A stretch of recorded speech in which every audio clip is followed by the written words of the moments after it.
bitbit ang 400,000 piso bilang paunang bayad. Ang ikalawang bahagi naman ng bayad ay ibinigay sa mga revolusyonaryong Pilipino na naiwan dito sa Pilipinas kapalit ng kanilang pagsuko, at ang halaga ng kanilang natanggap ay nagkakahalaga ng 200,000 piso. May mga balita na nagsasabing hindi na natanggap ng kampo nila Aguinaldo ang ikatlong bahagi ng bayad dahil sa pagsiklab ng digmaan sa pagitan ng hukbong Amerikano at Kastila na naganap noong ika-25 ng Abril 1898. Habang installment pa, no? Tapos hindi naman nabayaran ng buo. Para i-check natin, para bago tayo magpatuloy. No? Ang title, ito isang vlog, no? Antisocial, galing The Betrayals of General Emilio Aguinaldo. So, sa madalit sabi, hindi lamang yun. Pero kasama yun na nandito ng mga utol. For Philippines for Sale, the Pact of Biak na Bato. So, when the death of Katipunan's Supreme Leader Andres Bonifacio, the Philippine revolutionary stronghold started to lose grip, prompting Aguinaldo and his cohorts and cabinet to take refuge in a remote cave in the province of Bulacan called Biak na Bato. Together with his cabinets and loyalists, they have agreed on and signed a pact selling the Philippine Revolution to the Spanish Empire for 800,000 Mexican peso. Mga karunungan, kaalaman, teorya, kasaysayan, hiwaga at mga bagong tuklas. Alamin natin. History was written by the victors according kay History was written by the victors according kay Winston Churchill, mga utol. Okay? So ito'y isang kasaysayan sa Pilipinas kung saan di umano ay binenta ni Emilio Aguinaldo ang Pilipinas sa halagang 800,000 Mexican pesos. Pero unahin ko na kayo, kagaya ng karamihan sa marami sa kasaysayan ng Pilipinas, ang alam natin na isinulat ng mali. Okay? Hindi na ako magbibigay ng example, pero napakadami po na ngayon na yung iba ay nagsisilabasa na kung ano ang katotohanan. So alamin na natin ito. Mula ito ay Kilabot Tagalog. Paki-subscribe siya. Paki-like na rin yung video. Alamin na natin to. Tapos mamaya titingnan natin yung mga nasusulat tungkol dito. Kamakailan lang ay ating tinalakay kung papaano ginawa ang watawat ng Pilipinas at ang pagwagayway nito sa Kawit Cavite ni Emilio Aguinaldo upang iparating sa mga Pilipino na tayo ay tuluyan na ngang lumaya mula sa matagal na pananakop ng mga dayuhan dito sa ating bansa. Saksi ang maraming Pilipino sa makasaysayang pangyayari na ito, ngunit lingid sa kanilang kaalaman na ang kalayaang kanilang tinatamasa noon ay pansamantala lamang. Si Emilio Aguinaldo ay isa sa mga lumaban upang makamit ng Pilipinas ang kalayaan, kaya naman siya ay itinuturing nating bayani. Ngunit sa kabila ng kanyang pagiging bayani, maraming kontrobersiya rin ang bumalot sa kanya noon at isa na riyan ang pagbebenta sa kalayaan ng Pilipinas. Grabe. Kung ating matatandaan, itinuro sa paaralan na ang magkapatid na Procopio at Andres Bonifacio ay hinatulan ng kamatayan sa utos at lagda ni Aguinaldo, at dahil dito, nagkaroon ng mga pagbabago sa Rebolusyong Pilipino sa kanyang pamumuno at sinasabing dito ay ipinagbili niya di umano ang himagsikan sa mga mananakop na Kastila.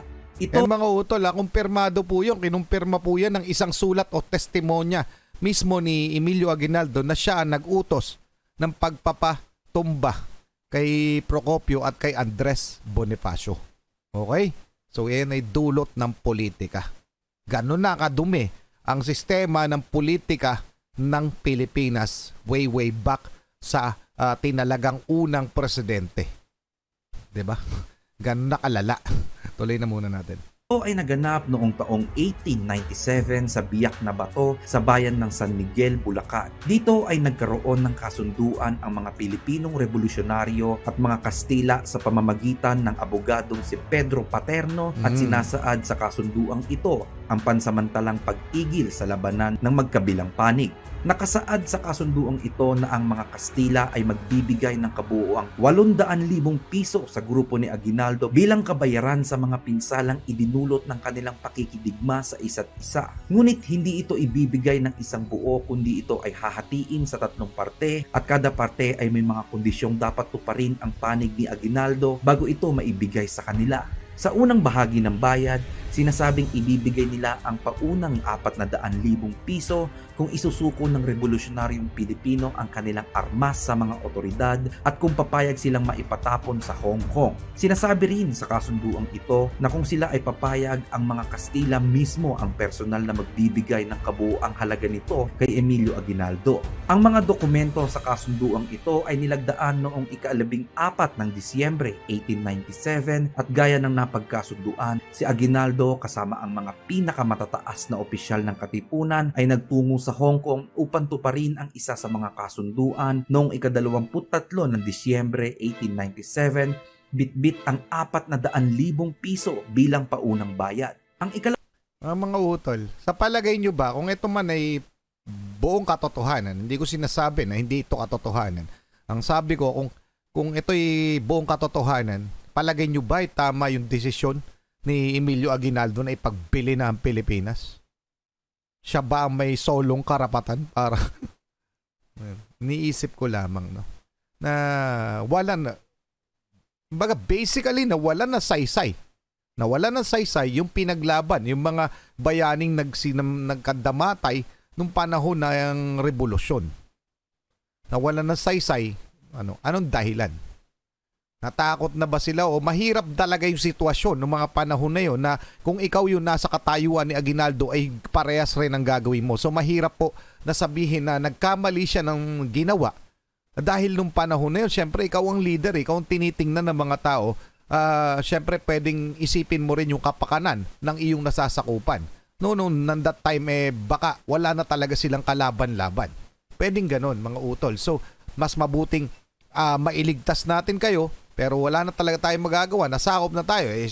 Ilang daang taon na nangyayari, di ba? 1521 to 1897. So more or less, nga 300 years na nangyayari itong pakikipaglaban ng mga Pilipino. Di ba? Pero hindi talaga sumusuko ang dugong Pinoy, di ba? Pero yun nga, yung pang-aapi na yung pang-aabuso sa atin, talagang talamak. So yun yung itinuro sa atin sa mga eskwelahan. Pero yung pagbebenta, sino ba nakinabang? Buong Pilipinas ba? Yun ang tanong dito na na matindi. Okay, tuloy muna natin ha. Bitbit ang 400,000 piso bilang paunang bayad. Ang ikalawang bahagi naman ng bayad ay ibinigay sa mga revolusyonaryong Pilipino na naiwan dito sa Pilipinas kapalit ng kanilang pagsuko at ang halaga ng kanilang natanggap ay nagkakahalaga ng 200,000 piso. May mga balita na nagsasabing hindi na natanggap ng kampo nila Aguinaldo ang ikatlong bahagi ng bayad dahil sa pagsiklab ng digmaan sa pagitan ng hukbong Amerikano at Kastila na naganap noong ika-25 ng Abril 1898. Habang installment pa, tapos hindi naman nabayaran ng buo. Para i-check natin, para bago tayo magpatuloy. Ang title ito isang vlog, Antisocial, galing The Betrayals of General Emilio Aguinaldo. So sa madalit sabi, hindi lamang yun, pero kasama yun na nandito ng mga utol. For Philippines for Sale, the Pact of Biak na Bato. So when the death of Katipunan's Supreme Leader Andres Bonifacio, the Philippine revolutionary stronghold started to lose grip, prompting Aguinaldo and his cohorts and cabinet to take refuge in a remote cave in the province of Bulacan called Biak na Bato. Together with his cabinets and loyalists, they have agreed on and signed a pact selling the Philippine Revolution to the Spanish Empire for 800,000 Mexican peso, half of which will be Aguinaldo's and the other half will be distributed to the entire party. So medyo mahaba yan.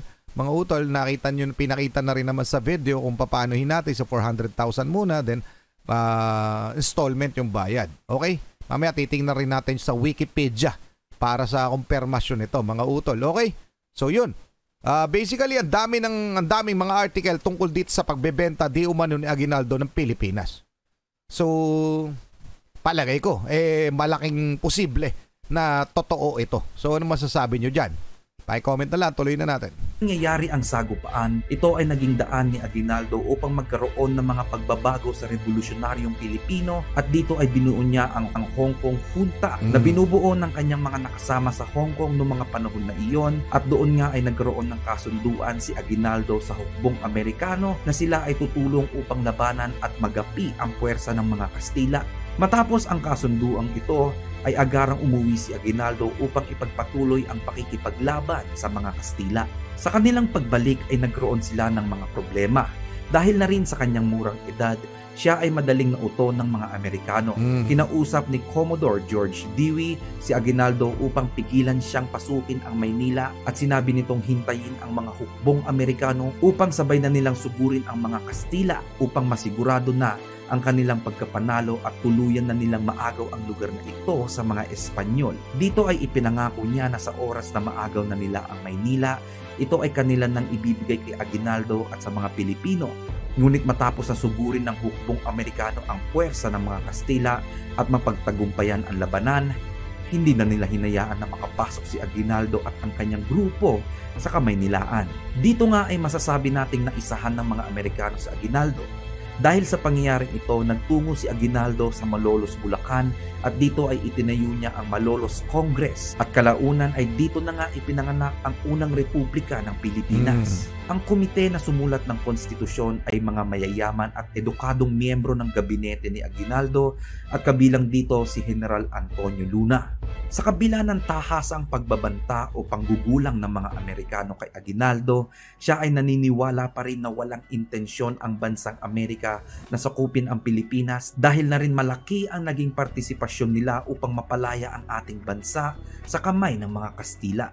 Pero mga utol, nangyari talaga, no? Pagkatapos ng Kastila, Amerikano naman ang sumakap sa atin, ganon. Pero kung hindi ako nagkakamali, parang para matapos yung gera o yung digmaan in between ng Amerika at saka ng Espanya sa Pilipinas, parang binayaran na rin, binili ng Amerika ang Pilipinas sa Espanyol, sa kamay ng mga Espanyol para hindi na lumala ang kanilang digmaan. Kung hindi ako nagkakamali, okay? Nalimutan ko lang kung magkano presyo. Ilang beses palang binenta. Ilang beses ba ibebenta ang Pilipinas? Anyway, anong masasabi niyo dyan? Comment nyo lang. Tuloy na natin. Napakaganda, no? Ngunit lingid sa kanilang kaalaman, ito ay isang malaking kalokohan lamang pala dahil ibinenta na pala ng mga Kastila ang Pilipinas sa mga Amerikano sa Treaty of Paris na naganap noong ika-10 ng Disyembre 1898. Imagine nyo mga utol, no? Imagine nyo, no? Sa Treaty of Paris, binenta ang Pilipinas ng Espanyol sa Amerika. So, natigil ang kanilang gera. So, technically, sa pag-aari na ng Amerika ang Pilipinas that time, no? December 10, 1898. Pero ang ating independence, kung hindi ako nagkakamali, ay June 12, 1898. Oh. Palagay nyo ba tama yun? Malaya nga ba ang Pilipinas o lumaya nga ba ang Pilipinas? Para nagpalit lang ng nung mananakop eh. So, pero sa totoo lang, yung independence natin ay hindi natin nakamit noong June 12, 1898. Pa-comment ang inyong opinion, tuloy na natin. Treaty of Paris na naganap noong ika-10 ng Disyembre 1898. Ito ay naging isang pagkakamali sa panig ni Aguinaldo dahil habang lumilipas ang mga araw, unti-unti ring lumalawak ang lugar na nasasakupan ng hukbong Amerikano. Matapos itong malaman ni Aguinaldo, sinubukan niyang palagan ang hukbo ng Amerika, ngunit sa kasamaang palad, hindi nila kinaya ang puwersa ng mga ito. Dahil dito ay sumiklab ang digmaang Pilipino laban sa Amerikano noong ika-4 ng Pebrero 1899 sa pangunguna ni General Antonio Luna. Habang mainit ang tensyon sa pagitan ng mga Pilipino at Amerikano, nagkaroon ng suwestyon ang isa sa mga miyembro ng gabinete ni Aguinaldo na si Felipe Buencamino na isuko na lamang nila ang Pilipinas sa mga Amerikano at hayaan na lang na sila ang mamuno sa ating bansa. Ito ay sinang-ayunan ni Aguinaldo, kaya naman gigil na gigil si Antonio Luna sa suwestyong ito. Tama. At dahil dito ay kanya ngang nasampal si Buencamino. Dahil dito ay tinraidor si General Luna ng panig ni Aguinaldo at siya ay ipinapatay. Kaya mga utol yung pag-assassinate kay General Antonio Luna, hanggang ngayon po ay questionable pa kung sino ang nag-utos. Pero alam ko, syempre, kumbaga na yan obvious naman, sino mag-uutos niyan. Pero yan po ay hindi inamin. Hindi inamin ni Emilio Aguinaldo, hindi kagaya nung pag-utos niya sa pagpapapaslang kay Andres Bonifacio. Yun po ay inamin niya sa isang sulat. Okay? So bago siya mamatay, may sinulat siyang isang letter na umaamin siya na siya nag-utos ng pagpapapaslang kay Andres Bonifacio. Etong kay Antonio Luna, hindi. Wala po siyang written confession. Sa kanyang pagkamatay ay tuloy pa rin ang digmaan sa pagitan ng hukbong Pilipino laban sa mga Amerikano. Dito ay tumakas na rin si Aguinaldo patungong Palanan, Isabela noong ika-23 ng Marso 1901. Dito ay nadakip na nga si Aguinaldo ng hukbong Amerikano matapos na may magtimbre sa kanyang kinaroroonan. Lumipas ang isang buwan matapos ang kanyang pagkakadakip, dito ay nanumpa si Aguinaldo sa mga Amerikano na siya ay nagpapasakop na sa mga ito at formal niyang winakasan ang pagkakatatag ng unang republika ng Pilipinas. Dito ay kinilala niya rin ang gobyernong Amerika bilang mamumuno sa ating bansa. Siya ay nanawagan din sa lahat ng kanyang tagasunod na itigil na ang pag-aalsa laban sa mga Amerikano at simula noon, dito na tuluyang napailalim ang bansang Pilipinas sa mga Amerikano. Dahil sa pangyayaring ito, ang Pilipinas ay walang sariling pamahalaan at walang kinikilalang presidente mula taong 1901 hanggang 1935. Makalipas ang mahabang panahon, nagkaroon ng eleksyon sa pagkapresidente ang Pilipinas noong ika-16 ng Setyembre 1935 at ito ang itinuturing na kauna-unahang malawakang eleksyon na naganap dito sa ating bansa.